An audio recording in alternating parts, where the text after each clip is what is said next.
listening to the IELTS podcast. Learn from tutors and ex-examiners who are masters of IELTS preparation. Your host, Ben Worthington.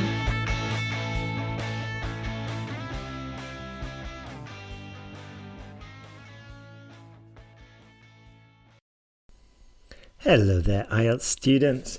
My name is Ben Worthington and welcome to today's tutorial all about how to include an introduction and a conclusion. Now we're going to look at what makes a good introduction. We're going to look at some of the errors commonly made. We're going to look at transitions, creating cohesion, maintaining consistency. But most of all, I think what's probably the biggest takeaway from this is that we're going to look at the essay writing process, because you need the essay writing process in place before you even start with your introductions and your conclusions. In fact, if you have your essay process in place, then writing the introduction and the conclusion is very straightforward. Now, before we start, let me just tell you who I am. My name's Ben. I'm from England, and a few weeks ago, I recently moved back to England with my family. Before this, I was living in Spain, Ukraine, Hungary, Georgia, near Russia, not the American one, Taiwan, Thailand. I was all over the place, mainly in Spain, and that's where I became an English tutor. And one day, another tutor sent me an IELTS student who needed to pass. And this is what got me into the IELTS preparation sort of like sector. This student desperately needed to pass. If she didn't pass, she wasn't going to be able to progress and go into the next course. And of course, like a lot of you guys, she was stuck at 6.5, both in the writing and in the speaking. With the speaking, we got her there. It was relatively simple. We just used some of the techniques I was perfecting at the time. With the writing, though, that was tricky because even I was confused. I'd never done academic writing for the IELTS before. I'd written essays at uni, but not the type where it's discussed to what extent and all of this. So I was really confused. And that's when I started, studying, started asking other tutors, started researching, going to the library, all of this stuff. And, eventually I was just recording. I decided to record the conversations I was having because I was like, wow, this is great advice.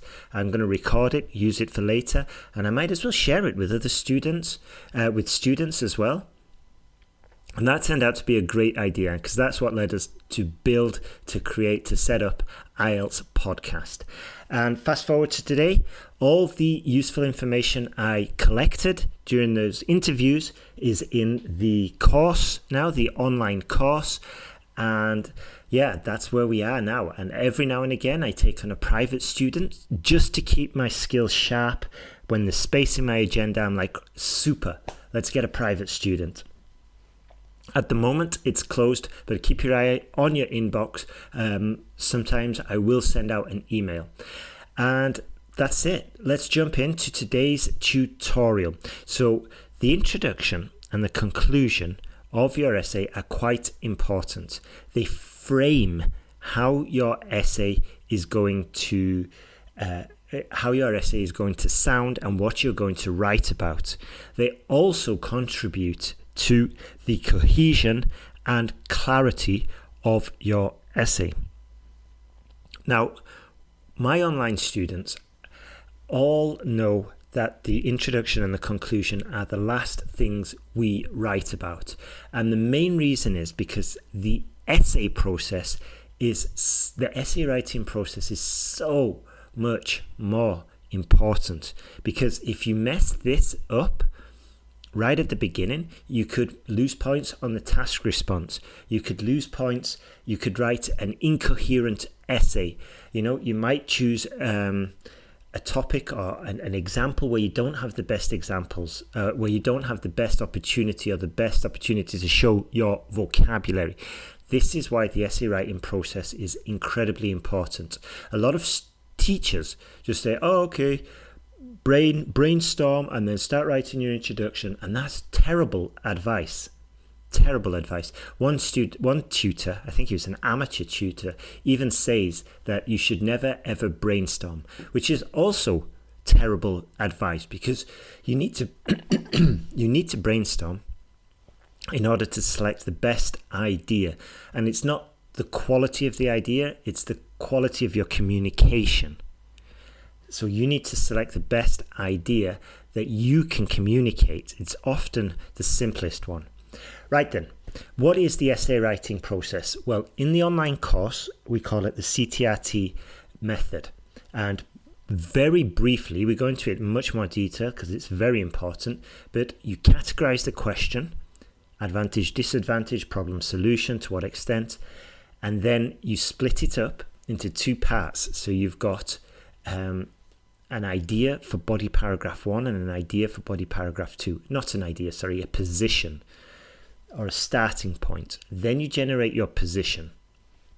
So if we're talking about, education should be free in the West, others believe students should enter work immediately after ending school. Okay, so here we could just say body paragraph 1, education should be free because, and then we generate a few ideas. We're not writing the essay at all, but we're just getting our positions. And then we'll say for body paragraph 2, students should definitely enter the workforce after school. And then we'll generate some reasons why. Then we're going to select our favorite idea, and it won't be the one that we personally agree with. It'll be the one that we can most easily explain, and it'll be the one where we have the best and most suitable example. Now, examples are another tutorial in themselves. So we've done this multiple times, so you can just search the back catalogue if you're struggling with examples. But the idea is you get your position, you generate a few ideas using because. This is because. You select your best idea, which is the easiest to explain. You check that it's on topic. You generate an example that basically says the same as your position. And now you've got a rough plan, a roadmap for your essay. Now, if you're on our online course with this rough plan, you can drop it into the framework, into the C2 template. With this template framework, you just drop your ideas in and the essay writes itself. It's very, very powerful. And also, because you've got your ideas, you've also got a framework for the introduction and for the conclusion. And again, you just drop your ideas into this framework. But the main thing I want to say is that we start off with making a plan. And then we generate the ideas and we select the ideas and we drop them into our body paragraph. We're focusing on the body paragraph because that's where you're going to pick up most of the points. Once you've got that crystal clear, now you know exactly what you're going to write for your introduction and you know what you're going to write for your conclusion. Basically, you're going to mention what you're going to talk about in your body paragraphs for your introduction, and likewise for your conclusion, what you've just spoken about, plus maybe an opinion in there as well, possibly, if necessary. Please don't overcomplicate it. I know a lot of students will just focus on, is it a 5 paragraph essay, or should I do a 4 body paragraph essay, or 4 paragraph essay? We don't need to overcomplicate it. It's relatively straightforward. And you might be saying, no, that's easy for you to say, Ben, but trust me, especially if you've got a framework, it makes the whole system straightforward and far, far easier. Now, when we've got our ideas and we've got our plan ready, we're going to, we know what we're going to write for our body paragraph. We can start writing our introduction, and then we can start writing afterwards our body paragraph number 1, and we'll use the plan that we just made. So let's focus on the introduction. Now, as you know, this introduces the topic and it outlines your approach, and this ensures that the reader will understand your argument's direction, your positions. This is why having a roadmap, having a plan is so important. Now, if you are aiming for a band 9, you could consider a hook. So a hook might be an intriguing statement. So you could start off very strongly and you could say, for example, let's imagine we're doing the question about education should be free or should students go straight into work. We could start off by saying, education is the most powerful weapon which you can use to change the world. That's an incredibly strong, powerful sentence to start off with. Now, the reason why I'm saying is, if you're going for a band 9, do this. Because if you are confident, if you're scoring band 8 in your previous exams, if you're an extremely high level writer, then you're probably more comfortable with very strong openings like that. Okay. However, if you just need a band 7, then do not risk a strong opening sentence like I just mentioned. It's too risky, it's too dangerous, and you don't want to be losing points on your first sentence. And also, if you're going for a band 7, then just play it safe and paraphrase the question. That's all you have to do. Now, for example, let's just say if we've got a question, let's just look at paraphrasing. We've got a question. Do the benefits of study abroad justify the difficulties? You could say, for your paraphrase, this essay examines whether the advantages of studying overseas outweigh the associated challenges. You see, and we've got the synonyms in there. We said studying overseas instead of study abroad. We said associated challenges instead of difficulties. So if you are aiming for a band 7, then paraphrasing is an essential skill. In the past, what I've done is I've just sent students like a list of 20 questions, task 2 questions, and I just said paraphrase every single one of those for your first sentence. That's it. Now, again, this is more for a band 7 student, but your next sentence, you can clearly state your position.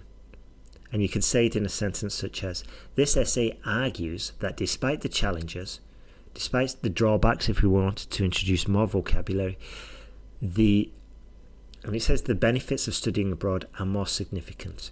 Now, I wouldn't go for benefits here because I'm pretty certain we're going to use benefits later on in the essay.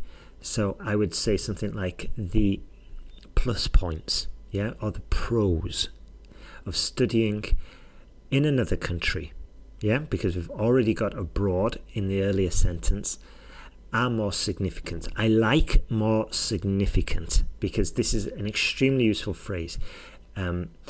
You've heard me say before, we never say big cities like London, we say significant cities like London. We never say big problems such as climate change. We can say significant problems such as climate change.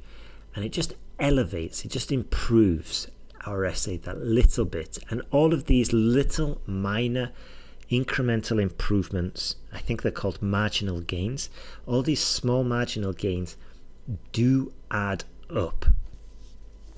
Now, your final sentence will be something like what you're going to talk about.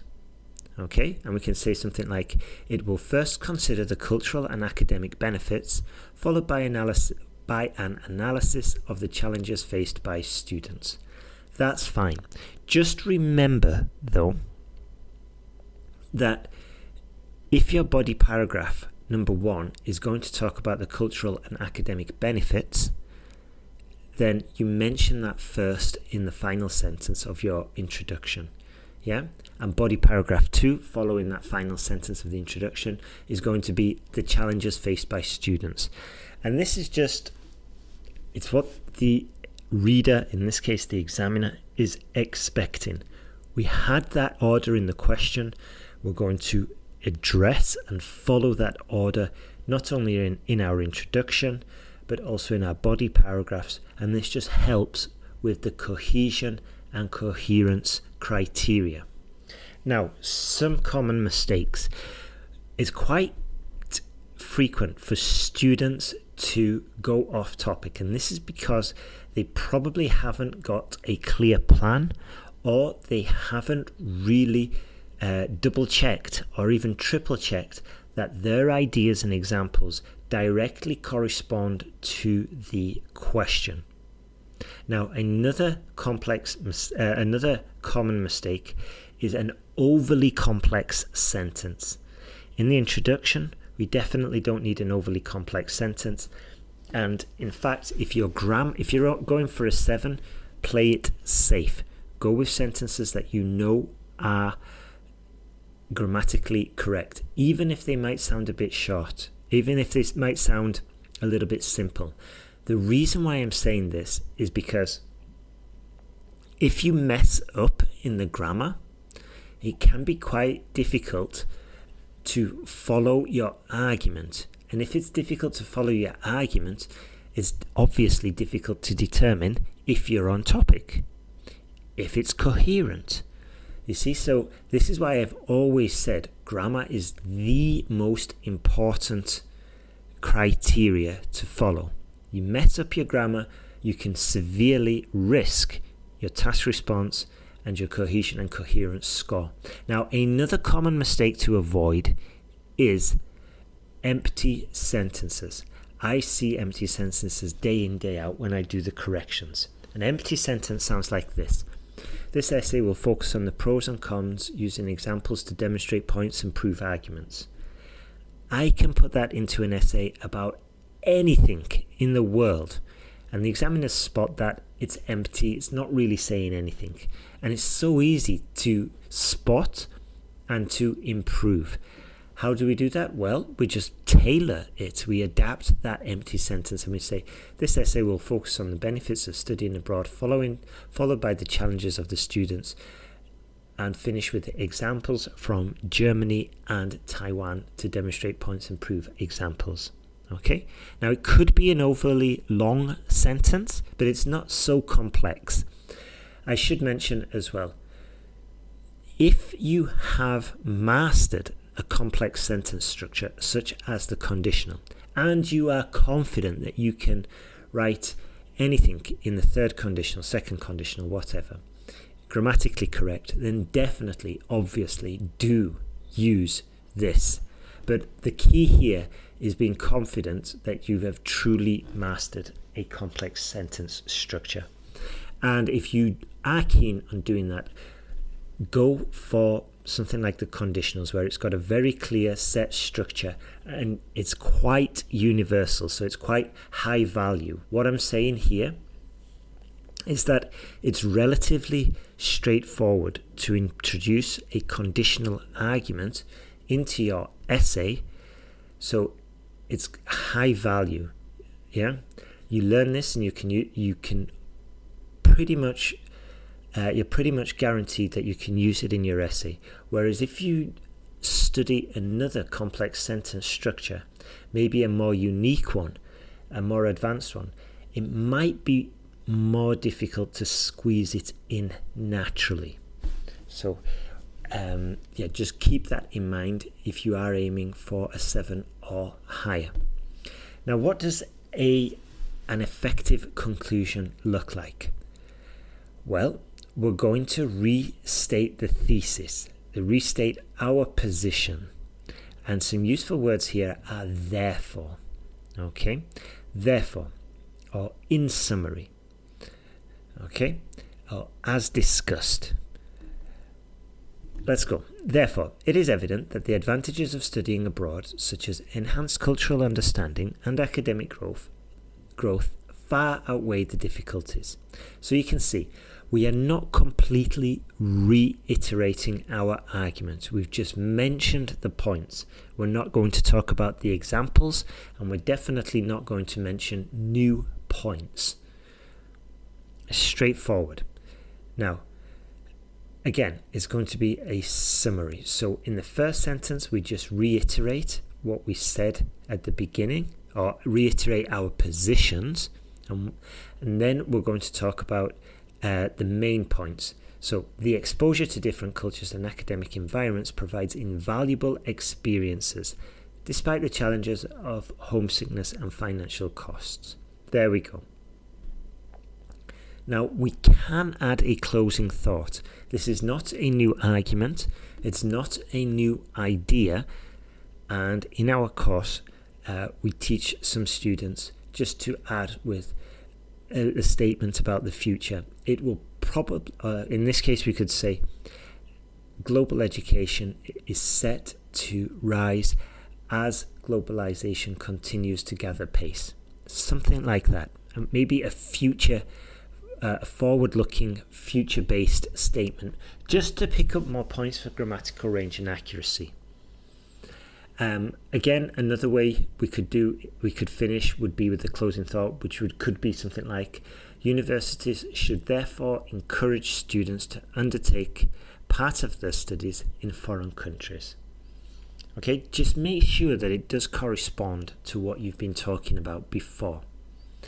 Now, a common error with the introduction, with the conclusions, is that it can be a little bit repetitive and it can be a little bit too simplistic. Now, this is the case if the student hasn't really managed their time effectively and then just scribbled down 2 sentences at the last minute. This is a shame, really. And this is why having a plan that you have performed numerous times, at least 10 times, you've gone through the essay writing process, so it becomes like muscle memory. That's when you can start to really save time, because you know exactly what you're doing, whatever essay question you face.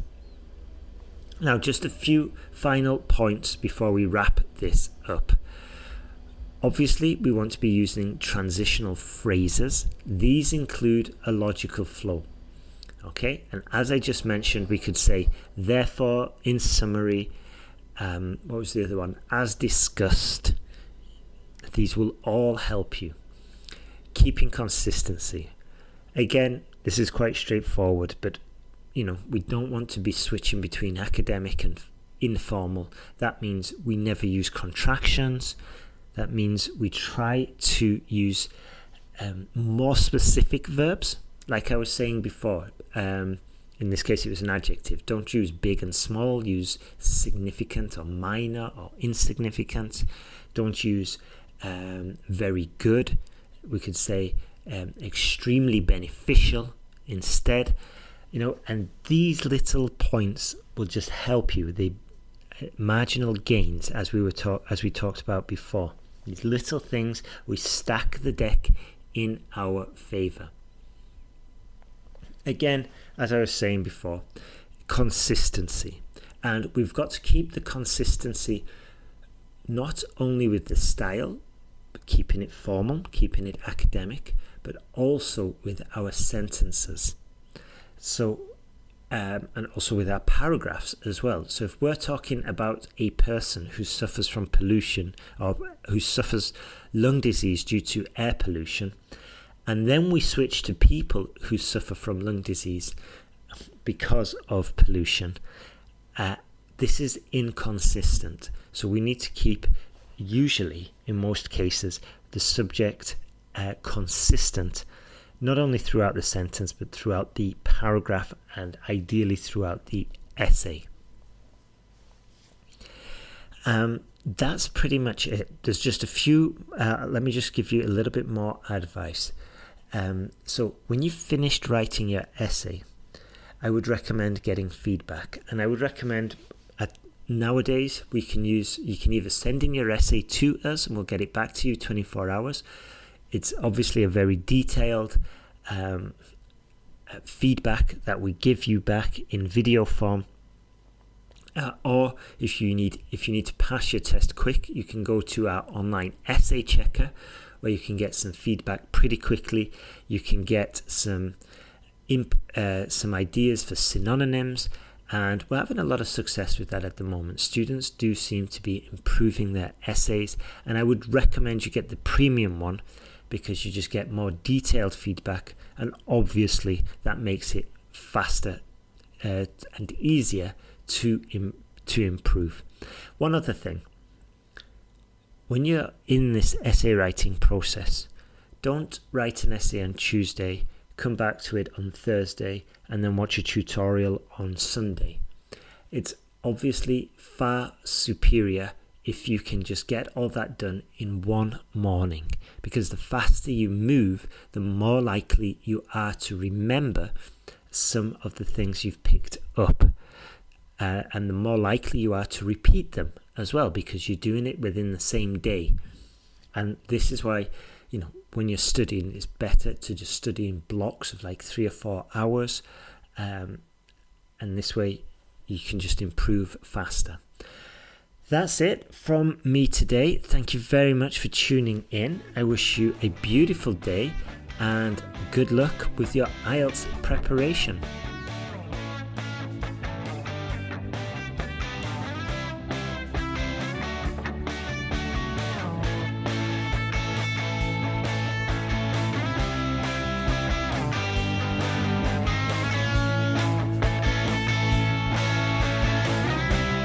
Thanks for listening to IELTSPodcast.com.